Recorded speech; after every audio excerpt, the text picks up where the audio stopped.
Hey guys, welcome back to Winter Wolf's Den. Winter Wolf and King Z in 2 quick seconds coming back for Skeleton Crew episode. Dude, we just talked about this and I still don't remember what number it was. It was the 6? Yeah, it's episode 6. It's been a long school vacation. All right, so okay, great. It's 6. Here we go. So, without any further ado, and not really a whole lot of recap from last week. You know, the kids are on the run.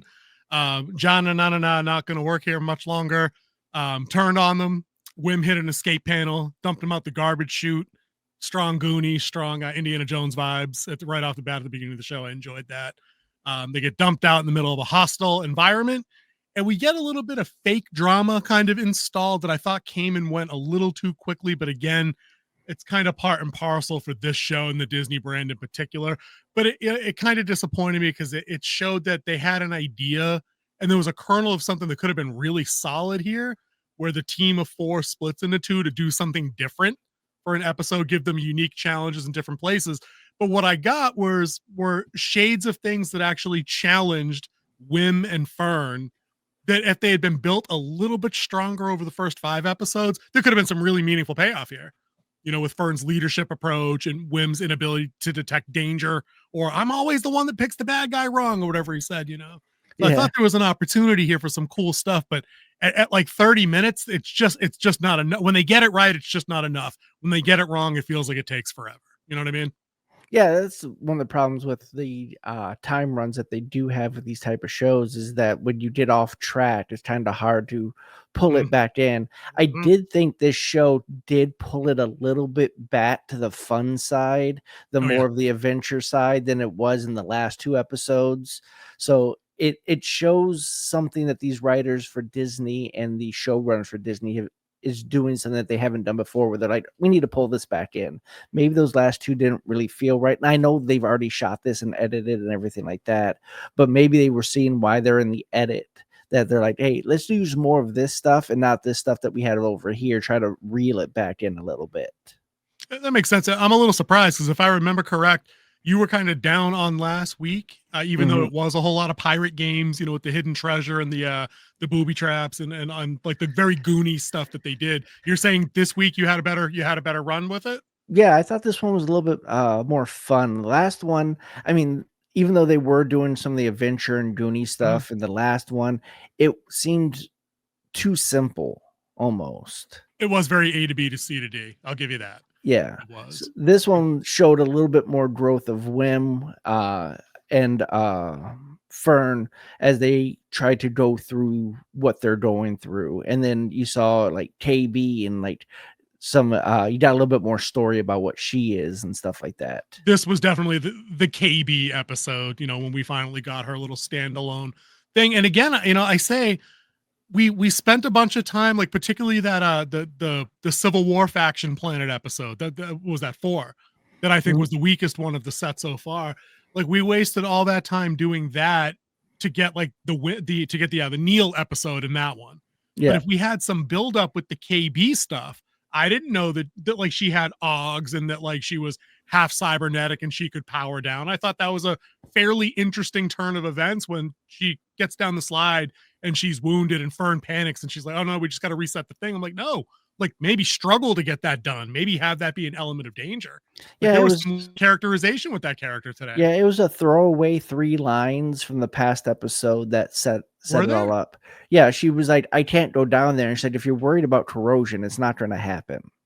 Oh, dude, it was throwaway because literally, I'm like, okay, it's damp. Okay, I could see where maybe she doesn't want her eyes to get messed up, but I had no idea she was basically Data from like Star Trek or some nonsense, you know? Like, yeah, or like she actually be compromised. Yeah, like she had an accident, something happened to her, and they like had to use like, because she said that like ever since the accident, she keeps thinking I can do what everyone else does. But that's what I mean. Like, had they referenced ever that like there was a traumatic injury that resulted in her being enhanced? Did I sleep through that part? I mean, admittedly, I might have. No, there's been nothing about that. Yeah, see, I would have loved to have gotten some backstory on that, even if it was during that one brief clip where we got her mother's with the other parents a few episodes ago, somebody just saying, you know, oh my God, she can't be out there by herself. She requires maintenance or checkups or whatever, like whatever mom thing they wanted to say, they could have said it there. And I'd have been like, that's a specifically odd thing to say about your daughter in this situation. Yeah. But we didn't. So when she goes down the slide, I'm like, okay, panic mode. Like KB is down for the episode. Nah,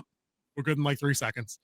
And then it comes back later when they split for reasons into the two groups going two different ways to recover the ship. That was kind of the crux of the episode. We got to get our ship back, right? She's Yeah. walking because she doesn't think she'd be able to make the climb that Fern and Neil, of all people, are going to try to make, which is wild to me that we sent the most unathletic person to go do that, or do some grown up mountain climbing shit. But that does play into Yeah. the Fern part of the Yes. episode. Yep. It's still wild to watch. You know what I mean? Yeah. Like, Yeah. it's still a bad kid idea to do it, but of course it made sense, thematically. But yeah, I thought it was good to see Wim have to grow up a little bit and do some stuff under pressure. But again, that runtime just makes it like so you just breeze over every little bit of obstacle that come up. You know what I mean? And I think again that there was a kernel here of something good. It'd be like if they undercooked the Percy Jackson show. Like I didn't walk away from any of the obstacles on that show. A bona fide kid show, but we happen to like it. Mm-hmm. Like they set up the obstacles, like the stuff with not the Furies, the stuff with Medusa, some of the other trials and tribulations with Ares on that show. The only thing I think they maybe easy sold on that was when Percy Jackson sat in the Golden Throne, and that was like undone literally like 3 minutes later. Like that was the big hero play, sacrifice himself for the better of the team. Like they undid it quickly, but again, runtime. But this show seems like it's full of those things and not just a one-time thing. What do you think of that? Yeah, it was kind of a lot with these type of shows, especially Disney shows, is like they ended up exactly where they needed to be to fix the problem that they're having. Like if they didn't go down the garbage chute and end up by the trash heaps, they would never found the wires they needed to burn to make a new But see, at least that kind of worked. You know what I mean? Like they didn't fall down they didn't fall down the trash chute and then walk across the frozen desert for a half a day and then find the wires. Like you're already by the junk. So I'll give them that. And then of course the end of the episode plays into them being near the giant junk eating machine. We'll talk about that in a minute because I want to get your take on this. Surprise character survival. I told you he wasn't dead. My man Captain Urkel surviving the acid pit. What'd you think of that? He's still there. It might have been another group in that acid pit. That acid pit killed somebody. It had to, but I told you, it captioned his name. I don't remember what his name is, but it said his name on the damn screen. Gunther. It did say Gunther said this, but they might have been like, he was outside the room because he's like, he could have been running away, or he's like one of 3 named pirates that they could have used to put in the subtitles. That unknown pirate says this. They got Brutus, they got Gunther, and in this episode they had Kona. That was kind of a heavy Polynesian looking woman. And then the other one, he was like, oh, he was one of the aliens. He's a Plo Koon alien. I don't remember what the race is called. He's, oh, you're saving up to buy the kelp plantation or whatever. Like he used his name. You're right. There's like 4 named people, and that's it. And I thought Captain Urkel was done. What up with Jaleel White's terrible pirate voice that he's using in this series, though? Like, bro, just use your voice, man. It's cool. He's cashing this in for a paycheck. He's like, but you didn't have to use a fake voice. He's had total of like 6 minutes of screen time and 6 episodes. It's true. And they front build him leading into this show coming out, like featuring Jaleel White. I'm like, featuring not. Featuring not a whole, I'm not going to be in the season 2 of this shit either. Yeah. So speaking of Nod, funny scene with him in this one. I liked it because it's a recurring beat. I think with him in the I think this is like the second or the third time it's happened.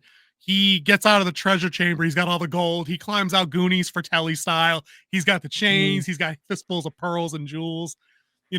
Like corporate security is going to arrest him, but then like the pirates roll up behind him and they're trying to take him into custody, right? And he's all frozen in place. And he's like, SM-33 attack. And like he starts to crawl out the sewer, gets blasted instantly.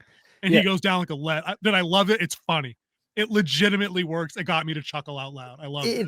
It's actually one of the smart things too, because at first, when they first faced 33, they used all this different weapons. He's tearing everyone up, and then they finally bring in the ion cannon. This one, they went straight to the ion cannon. Like, all right, we already know how to bring this guy down. But it's like the third time that like this thing's been on the warpath, and somebody just shut him down. Like he's never actually done massive damage to anybody that I remember. It's just funny. It was the timing was great. It was a great put down. So again, we talk a little bit about Jod trying to get his crew back, I guess, because they take him into custody. And just ahead of that, real quick, I love any time X-Wing show up and just do X-Wing shit. And I'm like, oh, dude, X-wings running down pirate ships and just like dog fighting them, And spirals, and barrel rolls. yeah, Crazy. and then it answered, the thing you brought up, like they're shooting at the cops. He's like, well, Yeah. like they said, they were told that they were the bad guys, and now they're realizing, oh, they're the good Yeah. guys. And we might have shot one of them down because I think Wim landed a shot in one of the X-wings Yeah, he quad just damaged boosters. it. Yeah, he didn't explode anybody, but he took his shots. And again, and lots of we're skipping over the John and Odd stuff. We'll get back to it. But the kids in the finale of the episode fall back on actions that they had taken earlier on the ship. Like Neil's working the throttle, KB's going to go down and whack the engine to jumpstart it. Fern's going to kind of take the wheel. And what does Wim say? I'll go try to blast this effing thing off the hull. I'm like, okay. Yeah. Like, cool. None of it worked mostly for a while. And I'm like, this is taking too long. And I'm pretty sure when that thing clamped down on the hull, the ship is no longer space worthy. But whatever. They had it. They had a thing. They had a workaround. They had the shuttlecraft of the Enterprise from Next Generation. It looked pretty cool. It looked cool as it slid out and kind of looped around and then took, went forward out like that. It was pretty cool. It was good I like visual. seeing the kids do kid shit. Yeah, it was solid. John Odd. Yeah, go ahead. I did like that they kind of crashed it a little bit before they got the hang of flying it. Yeah. It was cool. And then it gave you the about face and it did its thing. Yeah, I just wanted to mention the X-wings because they showed up and they ruined those pirate vessels and it was good shit. I like watching. Yeah, I love watching X-wings do their thing. Janad gets taken into custody. He's having basically the werewolf captain pirate Brutus gonna space him from like the Airlock. Expanse, or he's gonna airlock. I just called it space because I was thinking the Expanse, or Battlestar Galactica does the same. Everything in space does that. It wasn't that creative that they came up with that idea, but still, it's what you do. It's a standard form of executing people in space. It's a trope for space sci-fi, right? I think it would have been cooler if they had like a plank he had to walk out onto. Okay, that we might get to that. Who knows? That might actually happen because he's not out of the danger yet because they kind of do a Pirates of the Caribbean thing where it's like, he's got the right of equal time, so you got to give him 5 minutes on the hourglass to kind of give his defense. It's pirate code. We can't just do him in. So he gives the speech. He picks off people one by one about he's a fine second mate, but you'll just be, fighting for scraps forever. We can go get more. You want this, you want that, you want a fleet. The other one wanted a plantation or whatever, so he kind of riles them all up and he reminds them of the old shanty song about where he heard the information from and how it corroborates with what he's telling them. So, he's still in custody, but now the pirates are going to be heading at Atten because does he have the coordinates? I don't remember. I think when they freed up SM-33s, yeah. When they freed up his mind that he remembers how to get there now. All right, and they still have him. He's not on the ship with the kids. That's right. He got ioned and downed. That's right. Or they found it when they were in the treasure area. Oh, right. That was the whole purpose of them coming to the treasure area. That's where they hid the coordinates to Atten. Right. So they both, needless to say, both groups now. The Ja has them, and also the kids have them because KB said, "No, I got it all up here. Like we're good. We got to get back to the ship and do their thing." So we know they'll both be descending home probably next episode. Next episode, maybe the journey there. Maybe the parents have some more work about what they're doing to try to figure things out to get their kids because they're running out of time. Kids are on their way back. But let's just talk real quick about the two challenges that each team had. We kind of talked about Fern and Neil. They're opting to climb up a cliff face on like a 3-degree incline to get back up to the ship that's still at the resort. They have what you probably expect out, with those issues. Fern's very capable. She's athletic. She's the daring one in the group. Like she's not opposed to trying it. Neil's the bookworm, kind of a dork, very unathletic by appearances. Says shorter legs, shorter arms. Right, I don't got your spider legs. I can't do it. Like he says that at one point. But she realizes she's got to change things up, do things different. So she sees a rope magically just hanging there on a ladder rung. Once again, you end up right exactly where you need to be to get what you need to continue the mission. For sure. So she ties off like a safety line, and then she slows her pace and she walks them through the whole reach, like she, the one by one, right? Yeah. And then on the other side, it's Wim and KB. KB powers down because their parts are corroding. Wim has to gather some parts, nuke them, make a little mold, put a capacitor back in, or whatever it was, a fuse, to get her up and running. And then she just gets up and walks away like Data style from TNG. She's like, all right, cool, let's go. And then he has to catch up with her. But she gives that bit of backstory about Fern and how she expects I can do what she does. And I'm like, I expected you could do what she did. I thought you just had a cool, another TNG reference, a Geordie LaForge visor. I didn't know you were damaged in any way.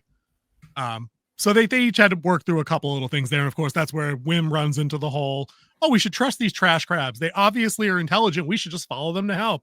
And the trash crab's like, nah, dog, we're just bringing you to like Queen Trash Crab. We're going to eat you. Yep. That's it. And then you get the second big action piece, which was pretty cool, I thought. The Ferns commandeered their ship, which is being flown away by like junk barges to be like scrapped. Yeah. She basically crashes it long enough to get them to jump on. And then they fly it over to their ship, which of course is almost on its way into the compactor.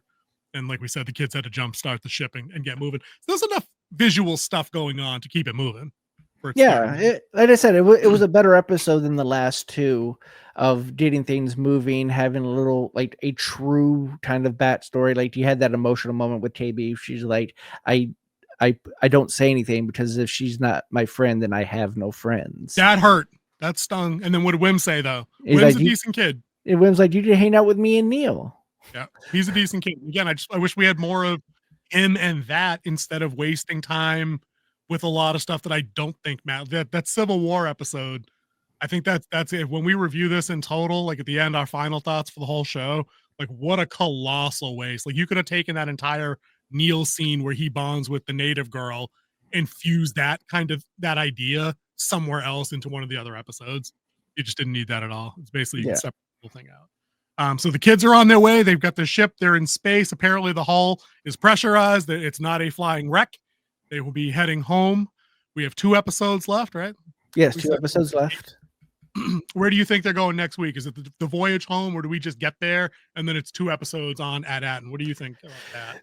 This one's hard to put together. Maybe it is you're going to go with them getting there before the pirates, as the pirates are getting ready, because they said they're going to AT-AT and at the end of the trial. So maybe the kids get there first, and then we get into a Home Alone type episode where they fight off the pirates. Hopefully. We can see what kind of old weapons that are hopefully on AT-AT. Because remember, when they were on the Civil War planet, maybe this was a setup. The native girl showed Neil the giant anti-aircraft battery. So little guns are cool, but this is the good one. And since we all know those planets are basically replicas, maybe AT-AT's got some up and running rail guns they're ready to roll with. Who knows? That could be kind of dope. And we might, I think in the final episode, we'll finally see who the supervisor is. That's a given. I think so too. We'll leave off the predictions until we get to the finale episode, or heading into the finale episode about where we're maybe going to land on that. But yeah, I think that's going to do it for us for Mountain Crew episode 6. King Z says it's back on track after a 2-episode departure for him. I think this is a pretty solid extension of episode 5, which I also enjoyed. It's very Goonies. I got some strong Indiana Jones vibes from this one, with the going down the chutes and falling into things, the running away from danger, the crashing ships, all that good stuff. It's all very kidified. There's no way they'd have survived the jump off of the one that crashed into the land before they went to go get their ship, which they ran toward in a junkyard with a giant machine eating everything. Like, you're all dead, but okay, it's a kid show. We're going to just leave it at that. So, all right, guys, we're going to take off, and King Z for the goodbye save. Well, see ya.